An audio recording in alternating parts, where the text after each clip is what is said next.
ಸಮಸ್ತ ನಾಡಿನ ಜನತೆಗೆ 78ನೆಯ ಸ್ವಾತಂತ್ರ್ಯೋತ್ಸವ ದಿನಾಚರಣೆಯ ಶುಭಾಶಯಗಳು. ಭಾರತ ದೇಶವು ಪ್ರಜಾಪ್ರಭುತ್ವ ರಾಷ್ಟ್ರವಾಗಿ ಜಗತ್ತಿಗೆ ಮಾದರಿಯಾಗಿದೆ. ಕೋಟ್ಯಾಂತರ ಜನರ ಪ್ರಾಣ ತ್ಯಾಗದಿಂದಲೇ ನಮ್ಮ ದೇಶಕ್ಕೆ ಸ್ವಾತಂತ್ರ್ಯ ಸಿಕ್ಕಿದ್ದು ಸ್ಮರಿಸೋಣ. ಭಾರತ ದೇಶದ ಸಂಸ್ಕೃತಿ, ಪರಂಪರೆ, ದೇಶಾಭಿಮಾನ ಬೆಳೆಸೋಣ. ರಾಷ್ಟ್ರದ ಹಿತಕ್ಕಾಗಿ ಶ್ರಮಿಸೋಣ.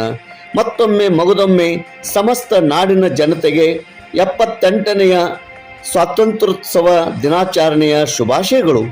ಶುಭ ಕೋರುವವರು ಶ್ರೀ ಪ್ರಶಾಂತ್ ಎಸ್ ಮುಂಜನ್ನವರ್, ವ್ಯಾಪಾರಸ್ಥರು, ಸಂಕೇಶ್ವರ್.